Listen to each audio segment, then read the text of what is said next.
Thanks everyone for coming today. Before we get started, I would like to acknowledge the traditional owners of the land on which I am coming to you from, which is the Yulukit Willam clan of the Boonwurrung people, and I pay my respects to their elders past and present, and to the people in the lands from which you are all situated on. I'd also like to acknowledge that we are in a climate crisis that is affecting people and communities already in severe and life-threatening ways, many of whom are already marginalised by global extractive capitalism. My name is Sam Keast. I'm a researcher at BU and collaborator with the Community Identity and Displacement Research Network, or CIDRN, as it's known. CIDRN is a public intellectual space that investigates new diasporas and changing meanings of displacement and identity. It's a space where new questions about sense of place and community, social inclusion, transnationalism, racialisation and indigeneity can be raised, debated and discussed. We're a multidisciplinary or transdisciplinary network that builds relationships with other institutions, organisations, governments and communities to foster research and action towards community wellbeing and justice.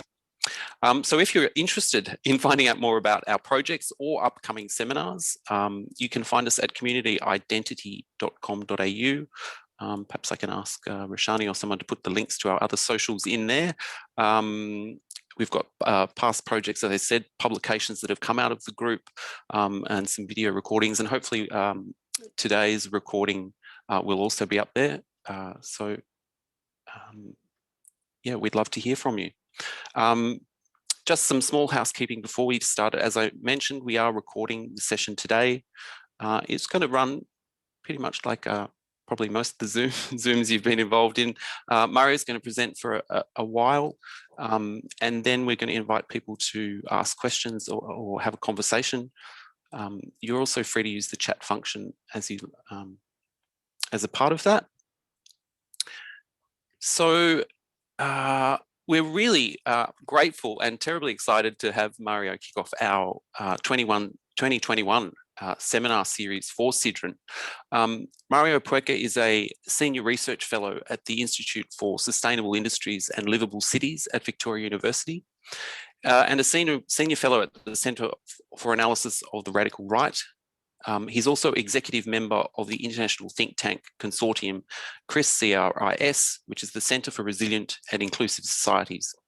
He's undertaken qualitative and quantitative research on radical political movements, Muslim community activism, and inclusion-exclusion dynamics since 2003, both in Europe and in Australia.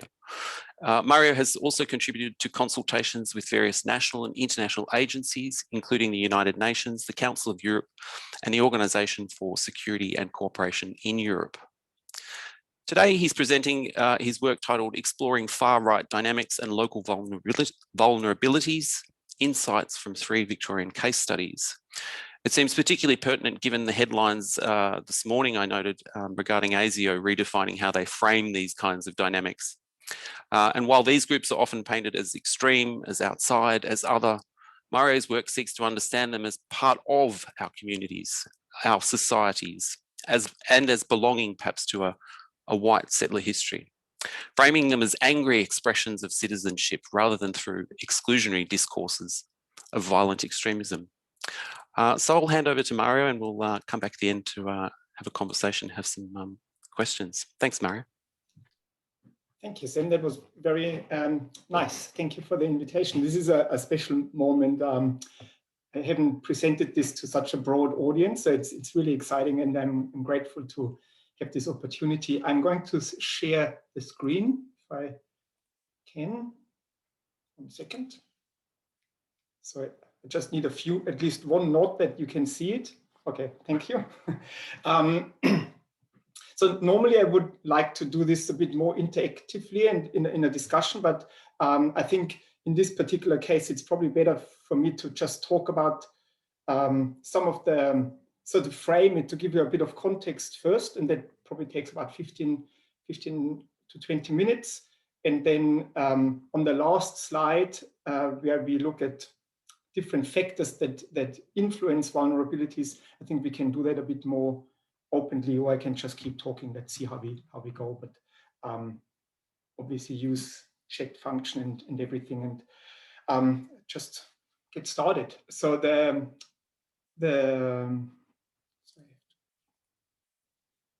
I'm going to say a few words really briefly about the research project where this is all coming from, and then present, well, I said 3 local case studies. Actually, I'm going to talk primarily only about 2 to make it a bit more illustrative and a bit tighter. Bendigo and Melton were two far-right conflicts escalated in the mid-2000s and late mid-2010s. The second, so I'm going to explain briefly what happened, and then how did local government and civil society community groups, how did they respond to that? That's the second main part, and then I'm trying to step back a bit and drawing on all 3 local case studies that I'm going to mention briefly in a second, to give a bit of a more analytical overview on what factors influence, for example, whether community response and mobilizes against far-right protests or whether they don't, things like that. So this is sort of a bit of an analytical part, and in that last part, I think it would be quite good to have this in a more interactive and in a more interactive way where we can talk and you comment and ask, or comment primarily. Okay, so that's the plan. The project was called Dissenting Citizenship, Understanding Vulnerabilities to Right-Wing Extremism on the Local Level. So the starting point was that we've done a lot of work on the far right in online spaces, but at some point I thought it would be, or that our team thought that it would be interesting to look at also what happens offline. It's obviously a bit harder to get to that and to analyze that and to examine that, but that was the part that was an important element of this project. It was conducted 2019 and 2020 and funded by the Victorian Department of Justice and Community Safety. It was done as a team effort. At VU, Ramon was, I think he's here today, Ramon Sparsh, Deborah Smith and Scott Patton were part of the team. The 3 local case studies were conducted in partnership, and then you see what the 3 local case studies are: Bendigo, Melton and Yarra, and in partnership with those 3 local councils. And I think it's important to mention or to highlight that some people might think, why is Yarra in there? Yarra is not really a hotspot of right-wing activism, you would think, but actually it was important to have it in there so we don't present Bendigo and Melton as sort of the bad boys in terms of municipalities, and they have all the problems, and the progressive, more progressive municipalities, they are all fine. But actually Yarra has seen quite a lot of far-right dynamics and targeting, maybe because it was so progressive. That's our conclusion. So we looked at the far-right actions or dynamics in those 3 local government areas.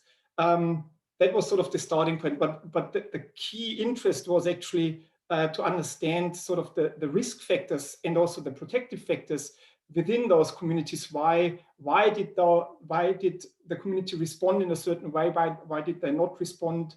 What are the factors that influence these things? So it's not really so much about analyzing exactly the extremist phases of those actions, but more the whole environment, the climate, the context, and the structures around it. The report is you can download the report. It's just, that's how it looks like. Okay, so as I said, I want to quickly give a bit of context so we are all on the same page. Some people might know these things already quite well, others may not. So I thought it makes sense to focus on Bendigo and Melton for this presentation. And I want to be brief with this context because the really exciting part happens then a bit later, I think. So Bendigo was, I mean, it's well known that there was a mosque conflict. Often it's been associated with the United Patriots Front and the really nasty side of those protests, but it actually started way early in January 2014 and dragged on into 2016.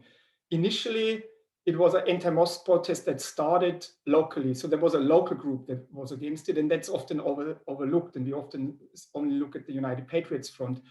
It started locally. It had the support from 2 local councillors who were like firmly embedded in the anti-mosque protests, not just as silent supporters, sympathizers, but really as active figures in that protest. This took place online and offline.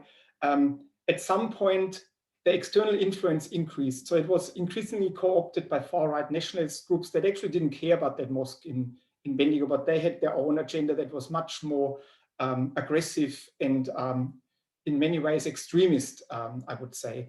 But as over the time, it was actually a new component gained traction, and that was that it was not only about the mosque, and it was not only an anti-Islam protest, but it was very much almost equally, maybe even more towards the end, an anti-council protest. It was what we see now, that the far right is attacking primarily systems, or government is the primary enemy, and we saw that on a local level already in Bendigo during those protests. So that's sort of the context for the Bendigo mosque protest, just in a nutshell.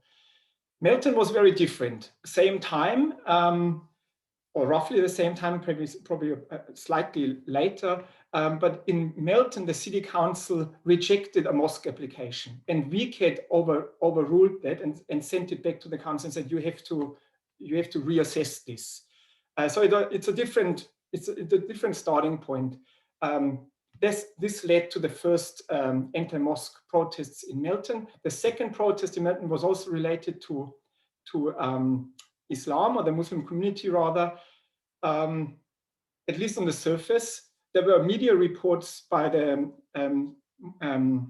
Herald Sun and taken up by the TV Current Affairs a few weeks later, that there's a new housing development coming up, and this is going to be a Muslim housing estate. And that was the trigger for the second protest. It never was a Muslim-only housing estate, never meant to be like this, but that was irrelevant for the protests, obviously. In addition to those Islam-related protests, there were also the racialized gang crimes. That was obviously a national, or at least statewide debate, was particularly, with a particular local focus, also prevalent in Melton, and it shaped the discussion a lot. This is not the focus of this presentation, but it is the context. It is part of the context. Interestingly, the initial protest in 2015 was planned by Reclaim Australia, like an external group, but the local True Blue crew, the TBC, took over, and they became the face primarily then. There were other external groups, but basically it was a local group that was at the forefront of those protests. Despite that, there was little resonance in the local community, which is interesting, because you would think if it comes out of the community, there would be a bit more community connection, but it wasn't. In 2018, and then I finished with the contextualization there, the Australian Liberty Alliance thought it's a good moment to sort of revive those protests, but not very successfully. So that was the time when the council had to decide ultimately what to do about the mosque. And there was a small local protest led by the Australian Liberty Alliance. Avi Yemeni was the face of that protest, and it contributed, according to our analysis, to councillors rejecting or deferring the decision on the mosque. So there is still no mosque. So it has been basically, it's gone. The whole process is over. So drawing on all three local case studies that we did, like all of them, also the one in Yarra, we came up with a few guiding questions that should help us analyze what actually happened when far-right incidents occur. How do we better understand that? And these are some of the questions that we think are central to better understand those dynamics. And these are also the questions that are going to guide the next slide, or the analysis for us of those three local case studies. So the first one is, what role have local issues and community grievances played for far-right mobilization in those particular local contexts? The second one is, to what extent were far-right actions imported or organized locally? We mentioned already, sometimes it's a mix of both. How did far-right protest messaging and the tactics of those protests resonate with the local community? going to say something about this. This was really interesting. How does the broader media discourse influence the events? I also mentioned already in Melton the media report from the Herald Sun, for example, that sort of triggered the second protest, but also the general media climate around, in the mid-2000s around ISIS and Islamic terrorism, the moral panic around Islam and its place in Australia was obviously a strong influencer there. And the last one is, how have other local or external actors responded to those far-right escalations or actions? And this is going to guide sort of the analysis a little bit. So what happened in Bendigo?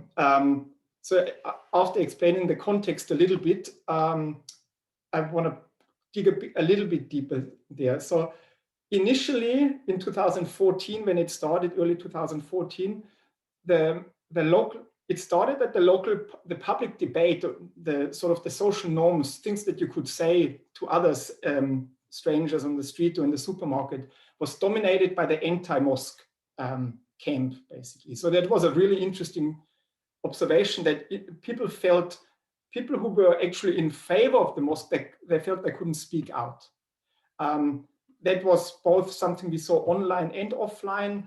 One of the biggest anti-Muslim Facebook pages originated from that local mobilization. Stop the Mosque in Bendigo, later renamed Stop the Mosques in Australia, but it started there.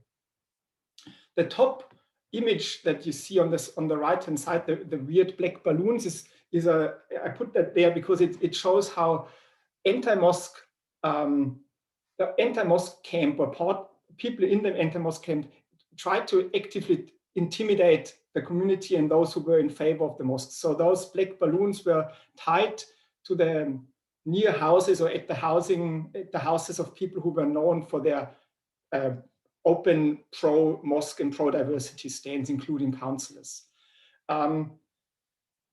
So that was an important element. The communication process between primarily council and who were seen as the gatekeeper of the pro-mosque camp and the anti-mosque segment of the community. The communication process basically broke down after.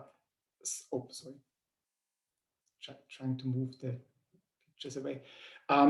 It broke down, and because it was just too aggressive, too confrontational, so the council didn't know how to deal with that. So they basically stopped all communication and consultation processes apart from written feedback or consultations. The second image shows how a council meeting completely got out of control, and the police had to be called because the anti-mosque protesters sort of stormed in, and the councils had to be guided out. Not the protesters, the councils had to be brought to safety. So it was clear that this kind of communication didn't go any further. So the council decided to shut down that conversation. And that escalated the situation further because it led to an increased sense of silencing and marginalization of those anti-mosque voices. This is the word that I'm struggling with. The jiu-jitsu politics is one of those words that describe how a democratic institution is trying to sort of deal with those kind of anti-democratic or quite aggressive racist responses, but they do it in a way that actually makes it even worse. Then external groups emerged and seized the opportunity. United Patriots Front, as I mentioned before, they were seen as sort of the saviors for some parts of the Bendigo community. The UPF has given us a voice, and the rest of Bendigo a voice of what we wanted, is what one person said. And initially it looked like this could succeed, and even the leader of the United Patriots Front, Blair Cottrell, he said that it was a successful movement. Well, that's what he thought, but ultimately it failed miserably, I would say. The decline started. Because the UPF chose strategies, very confrontational and including violent strategies, in their anti-mosque protests. And although many people in Bendigo agreed with the message of the protest, they disagreed the strategies and the tactics. So the third picture you see, you may have heard about this fake decapitation of a dummy, very confrontational, very disgusting, with fake blood coming out in front of the council building. Even those who were in favor, most of those who were against the mosque in Bendigo didn't want to see things like that in their streets. The counter mobilization is really interesting. Initially, it was just a small group, mixed of a small sort of local mainstream pro-diversity groups, which didn't get much traction, and more radical left counter movements that were sort of bussed in. It sounds always a bit weird, but people coming from Melbourne to support. But it was interesting that the external radical anti-fascist groups, they accepted that the locals should lead those protests, and that worked quite well. But the breakthrough in the counter mobilization only happened after the UPF rally, and that was like 1.5 years later after the protests have started. Because the UPF rally was not what Bendigonians wanted to see. It was seen as a stain on the local community, and that initiated a completely new response from large segments of the community. It was driven by local business people who basically created the Believe in Bendigo platform, a pro-diversity platform, and they managed to completely change the public climate and the social norms in Bendigo through their activities. You see that at the bottom, the yellow became their symbolic color. They explicitly did not refer to the UPF and not even too much about the mosques. They didn't want to be dragged into that polarized space. They just said, we are pro-diversity, we are inclusive, we are proud multicultural Bendigonians.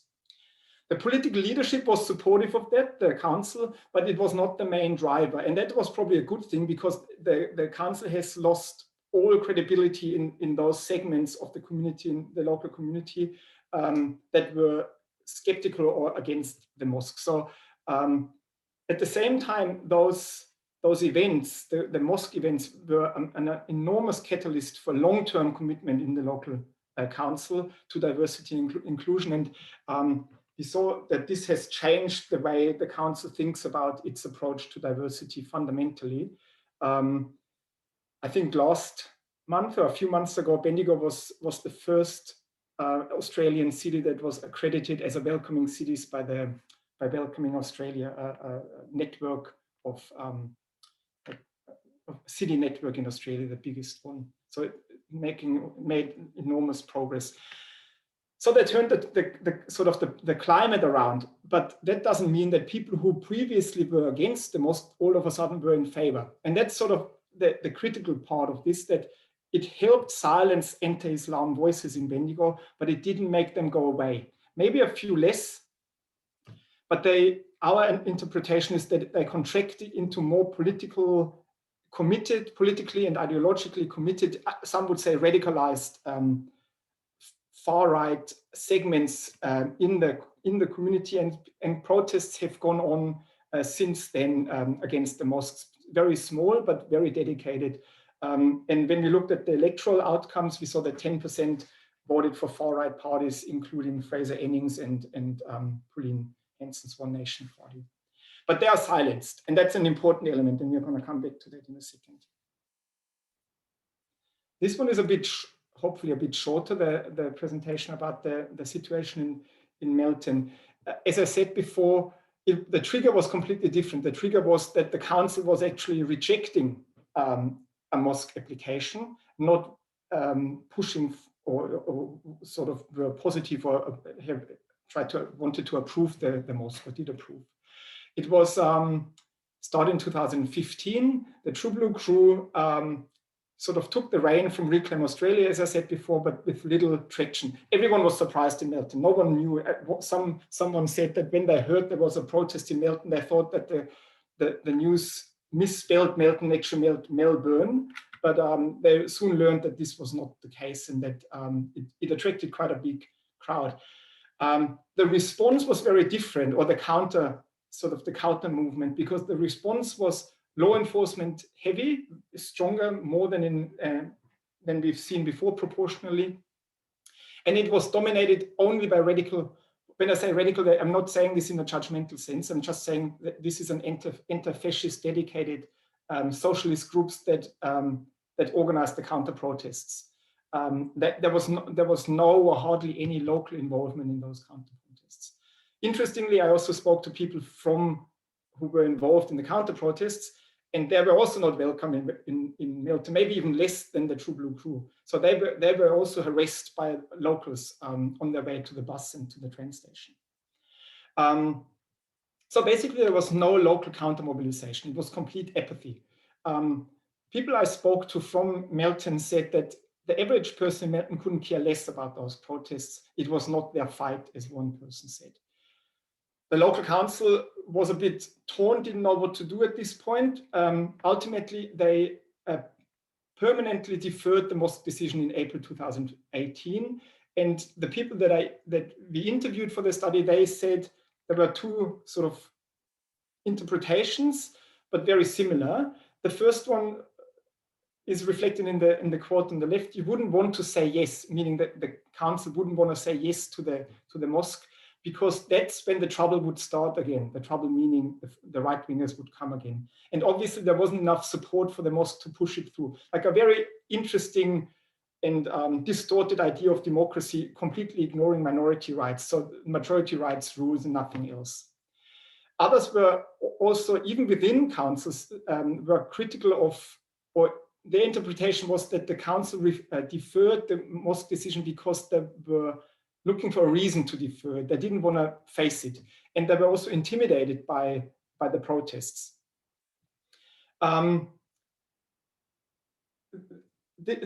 I mentioned before, that the broader context was in 2018 and 16, 17, 18, that the racialized gang crime discourse that was a very, very strong element in Melton, and many people I spoke to mentioned that it's even more important for them than the mosque protests themselves. And the sort of one of the key conclusions was that there was a certain level of permissiveness to racism in the local community. Obviously, not everyone. One person said, not everyone in Melton is racist by any means, but there's a very permissive context for racism. And when you look at the famous, almost notoriously famous picture at the very bottom, a shop owner put that in his window after he got robbed by young Australian Africans. There's a footage that shows that, and then he put that sign in there. The sign is one thing, but there wasn't much backlash against the sign saying that 14 to 18-year-old blacks and dogs are not allowed in the shop. So in a way, the Melton looks a bit bad in terms of their response, but actually I have to say that Melton has probably shown the most dedicated or the greatest dedication to change the approach to intercultural inclusiveness and things like that. And they have come a long way since then. So in case there's someone in the audience, I'm not saying that Melton is, I would actually say Melton has done an amazing job to come out of this, and they've learned their lesson in a very, very short period of time, if I can say so. Just checking the time. Okay, time values. So this is now the slide where I think it would be good to have like sort of a conversation as well. So I mean, I don't know how you want to do that, Sam. If someone wants to jump in, I don't see anyone, but feel free to interrupt if you feel like it. Maybe I start with the first, and then we can go through the individual dot points, if that's okay. Sounds good. Okay, thanks. So I mentioned the locally specific grievances. That's for us really important to understand that this is not in a national, we have to approach that with the specifics of the local community. And one of the things that sort of became very clear is that in the Bendigo case, for example, Bendigo has undergone an enormous sort of socioeconomic transformation, also cultural transformation. When I say cultural, I don't mean in terms of minority groups. as such, not demographically, but the whole culture in Bendigo, the socioeconomic transformation in Bendigo has well, obviously changed Bendigo a lot. People mentioned the new Bendigo. The new Bendigo is the Bendigo of the art galleries, the Bendigo of the graffitied, nicely graffitied coffee lanes, a bit like in the city, or it's almost like a Yarra, city of Yarra sort of feel with coffee culture and museums and things like that, the wineries, tourism, that brought new opportunities to some and changed the way Bendigonians, many Bendigonians perceive themselves. But it also resulted in at least a perceived lack of status and privilege of others, more working class, sort of value conservative people who felt like, and that's a quote, "For no fault of my own, I have been left behind." These are new grievances that we think played a role in the mosque conflict as well. So Haidt mentioned the dichotomy between status quo conservatives and progressive liberal globalists. And I mean, although I'm not a big fan of this rigid kind of looking at this, but a little bit of this is we saw in Bendigo as well. In Melton, and maybe I can stop there then after that quickly, we saw an enormous transformation in terms of demographic changes. Very, very quickly, Melton, previously Anglo-white predominantly, has become a very, very diverse neighborhood, like almost super diverse or neighborhoods. And the people who moved to Melton were not recent arrivals. There were people who showed a lot of upward mobility, people who had saved money and bought their first house. I mean, obviously that's a bit, I mean, it doesn't apply to all of them, but many of them bought new houses in the new developments, beautiful, you know, infrastructure and environment. And others felt that they lost status as well. So that's similar, but the driver were different. So one interview partner said, when people drive past these new developments, they're mainly non-Anglo new arrivals or new residents live. They drive past there every day, and they see those nice cars and houses and everything. That constantly reminds people of their resentment. So I think that was a really important element of those local grievances. Maybe I can stop there and see if there's anything, if anyone wants to comment on that. Gives me a little bit of break too. Just unmute yourself if you would like to say something, and I can also continue, obviously.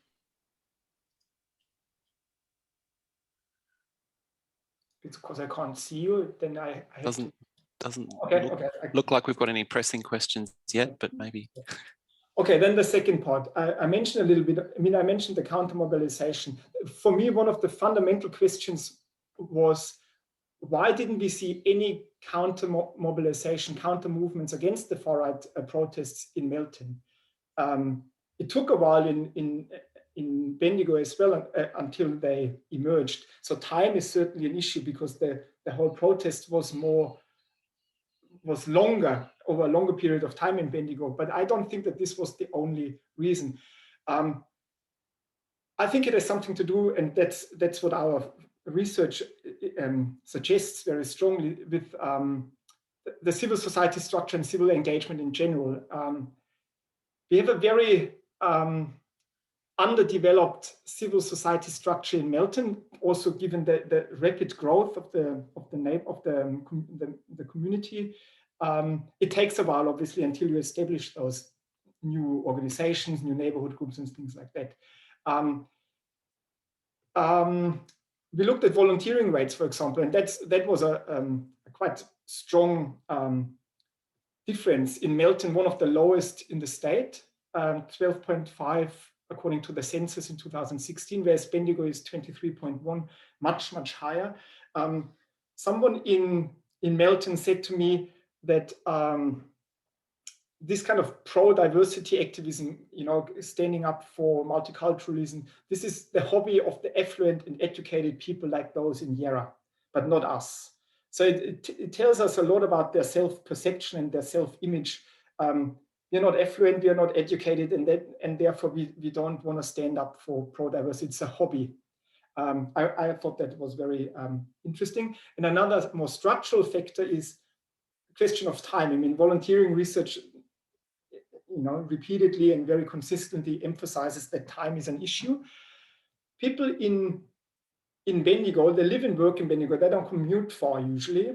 They don't lose a lot of time. They have more time resources during the day. Whereas in Melton, most of them commute to the city. They are stuck in traffic.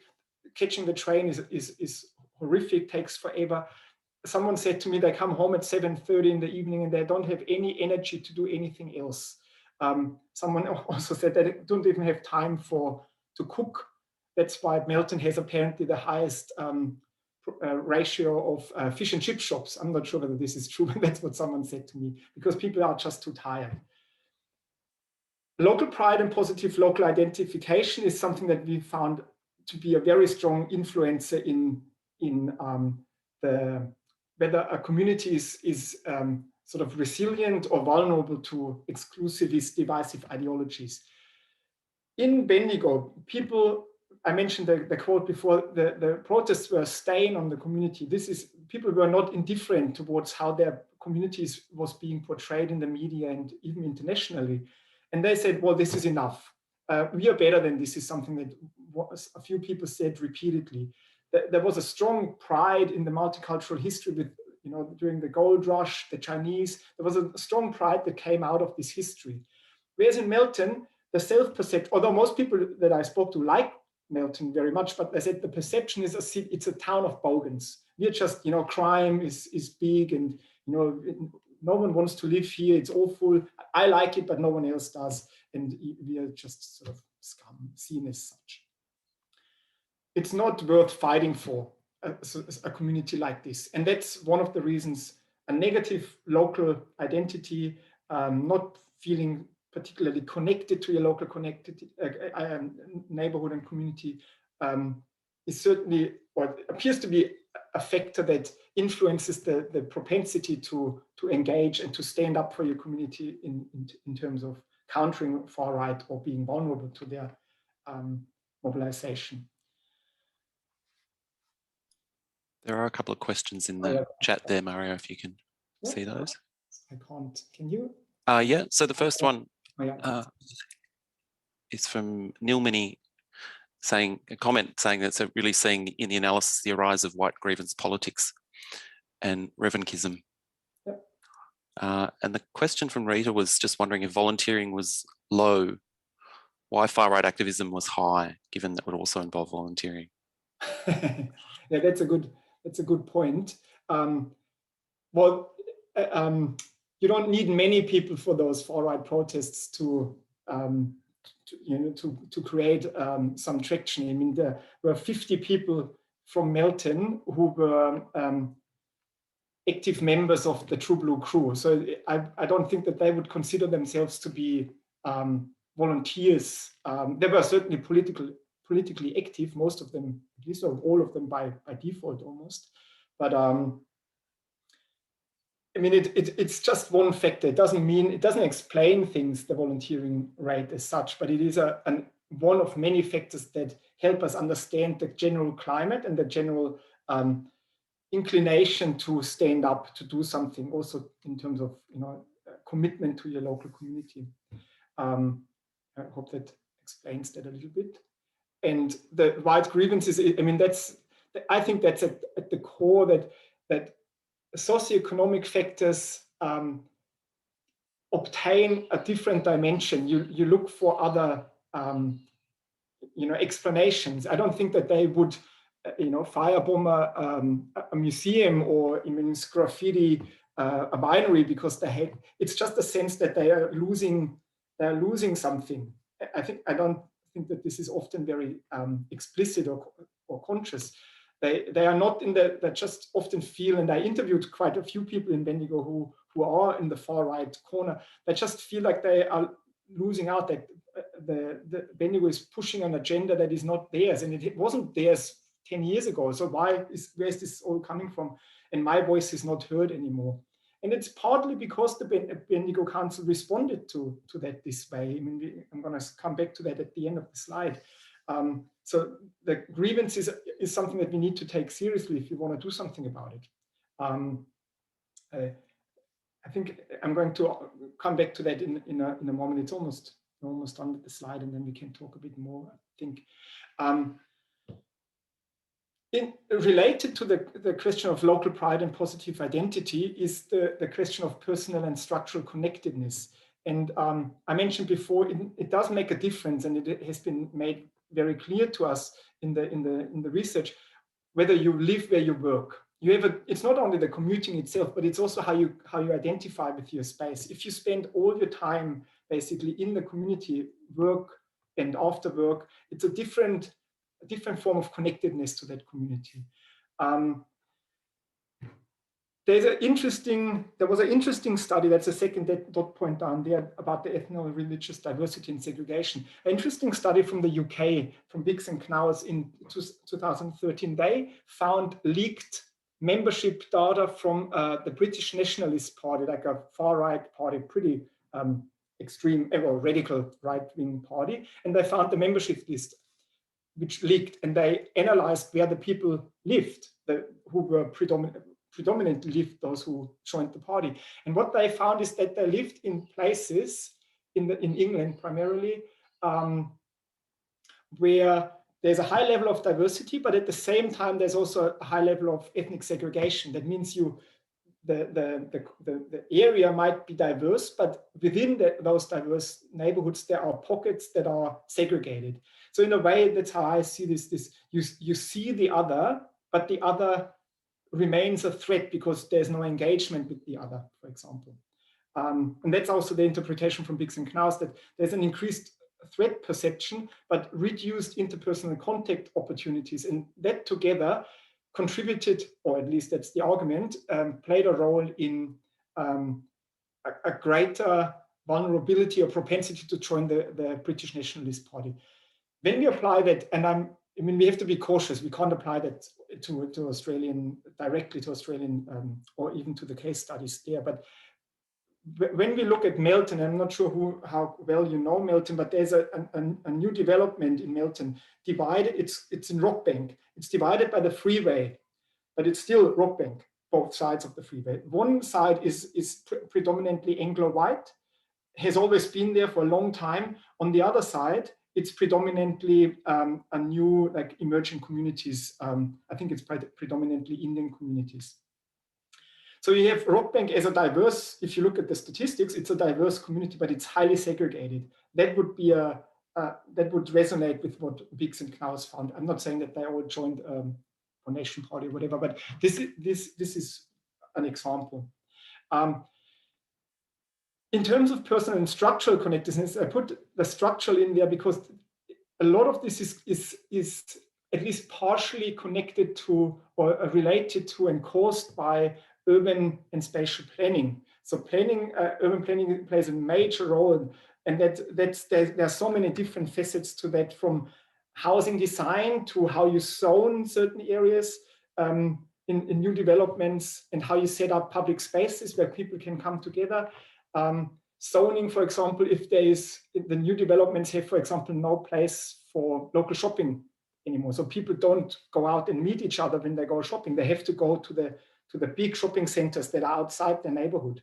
The housing design, I mean, I mentioned that before, it's one of my favorite examples where even the housing design influences the way people feel connected. For example, in many areas in the new development in Melton, you drive after a long day at work and 2 hours in traffic, you drive into your driveway, into your garage, and you walk from the garage into your house. You do not even go around you don't see anything. You don't engage with the neighbor because you do not even see the neighbor, because you walk directly from your car into the kitchen. The fish and chips is already waiting, probably, or you brought that. So these things all play a role in the way we engage and interact in our local neighborhood, and that influences the way we feel connected. And ultimately, it also has an impact on the way we feel about our neighborhood. And are we willing to stand up for our neighborhood if someone external comes and claims that, like Reclaim Australia did in their name? So there was some comments. Sam, did you? There was a follow-up from Rita's question about the difference. There wasn't any difference amongst far-right groups in terms of having more time. So this idea that they perhaps had different conditions which enabled them to be more proactive. Oh no, I don't think that. I mean, I don't know whether they have more time. In volunteering, it's interesting that because people who you would think have more time, I think that's a misperception. People who are unemployed, they are less engaged in volunteering, not more, although you could say they have more time, but I don't think that this would actually be true because they have other things. I mean, they have to apply for jobs and doing other things. I don't want to imply that they just sit at home and don't do anything. But I don't know whether they have more time really to enable them to do that. I think that's not the main factor for that. There was another comment just from Amber Cassidy's saying that your description of the segregation challenge makes sense why the intercultural framework that Melton has been working on for the past years is potentially effective. Yeah, I think that's a really important point. Hi, Amber, by the way. Not far from where I am at the moment. I think that's what I meant before, that Melton has pulled it around, and they've realized that they have to respond differently, and they have done an amazing job in responding to that. And it's one of the few, and I think it was the first council that adopted an intercultural framework as opposed to a diversity multicultural framework. Very, very important to do that. When we compare that, for example, to Yarra, maybe that's an interesting, the third case study, where you have high density, people live together, you can't avoid contact with diversity. It's part of your everyday life. It's normalized, as they said to me in Yarra. It just happens not naturally, and you have high density, high diversity, and there's no segregation. You have social housing areas with particularly high density, which is predominant, very diverse. But those social housing estates and areas, they are quite well integrated into the broader community. So there are festivals at the estates, for example. So they are part of it. It's not segregated like what I said before about the Melton incident structure in Rockbank, the freeway that divides them.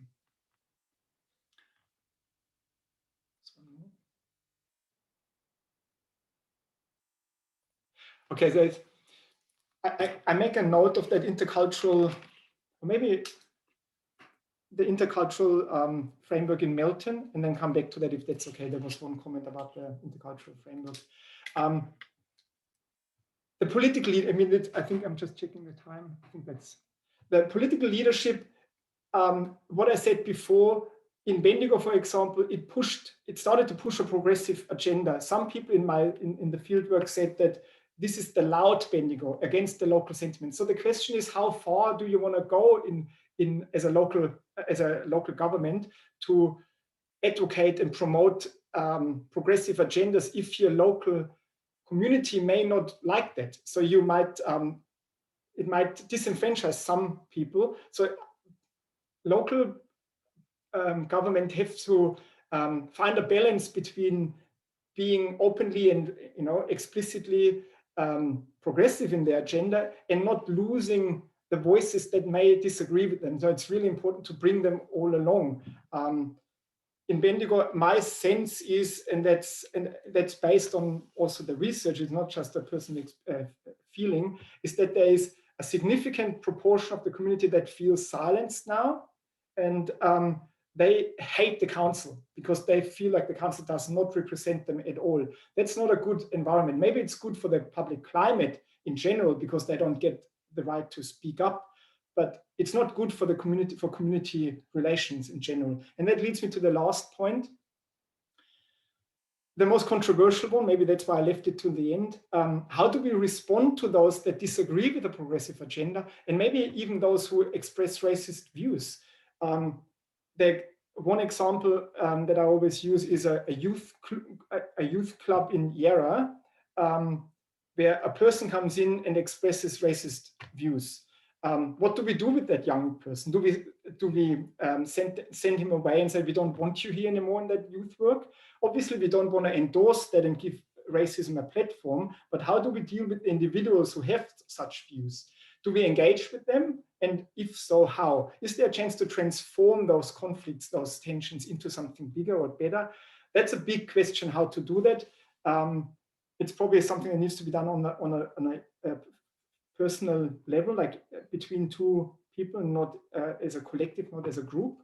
But these are questions that are quite important, I think.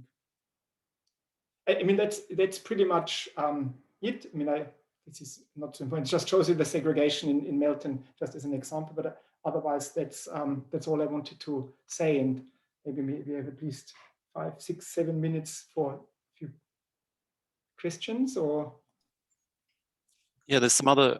Mark's put a question in the chat there about what you think the role that the timing of the mosque application played in the mobilisation of the far right. It was at the height of the caliphate, and the threat from Islamic extremism was a key part of the political discourse at the time. Yeah, it played a central role, but not only for Melton and Bendigo, but for the whole discourse around, or the whole rise of the new far right has started there. And we know that many nationalist groups that are now openly fascist, like the National Socialist Network, for example, they have their roots there. At least that's how many of them met. And they just use that anti-Islam narrative to promote and recruit more. And they openly said, let's focus on the Muslims now, and we come back to the Jews later. So that we have like quotes that indicate that that has been used by far right. And the intercultural, someone asked about the intercultural framework in Melton. Just briefly, I think you can find that on their website. I mean, the general idea is that it's not about or the focus of an intercultural agenda or framework as opposed to other diversity agendas, although I mean, the differences are often not so great, but the focus is bringing different communities more together instead of supporting them separately. And initially, Melton tried to do that. Like they had one program for the Africans and they have one program for this, and it didn't really work. So they moved towards a stronger focus on bringing different cultural groups, emerging and communities together, and also empowering. That was something that they realized. The council is more like a facilitator of those processes and enables those processes, but it's something that has to be driven by the community and the different community groups themselves.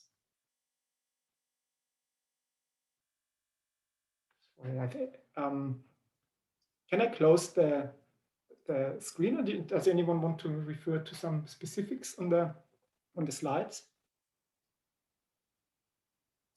Does anyone have I was going to say an in-person, a live question they'd like to ask?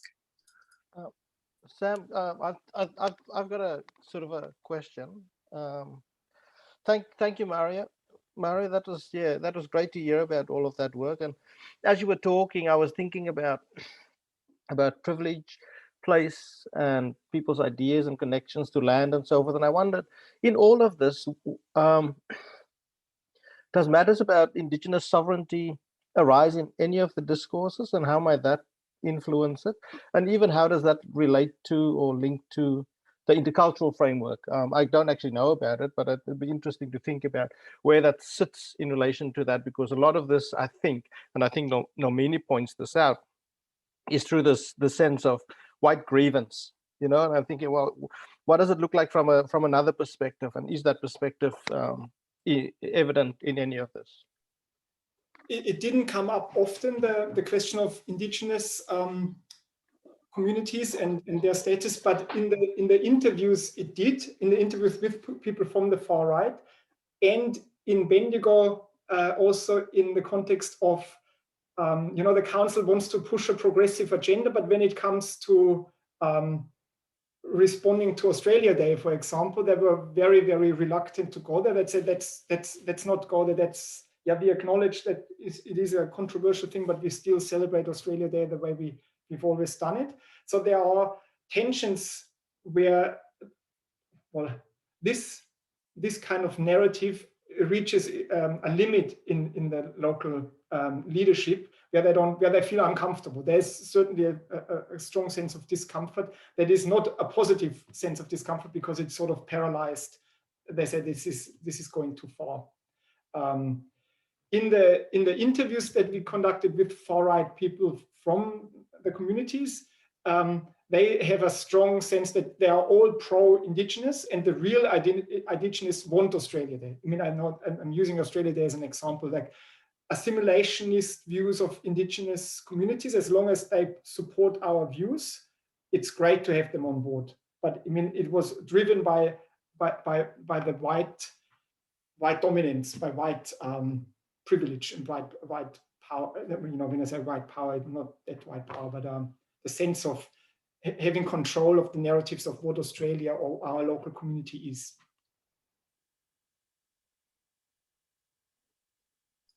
Thanks, Mario.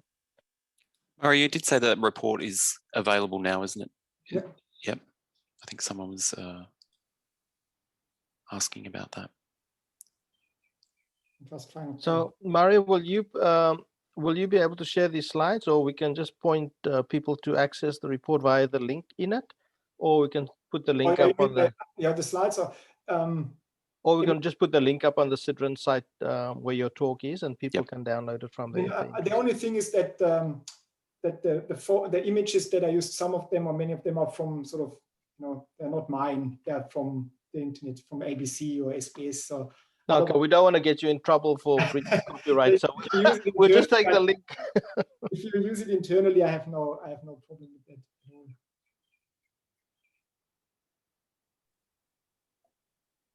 Okay, this one.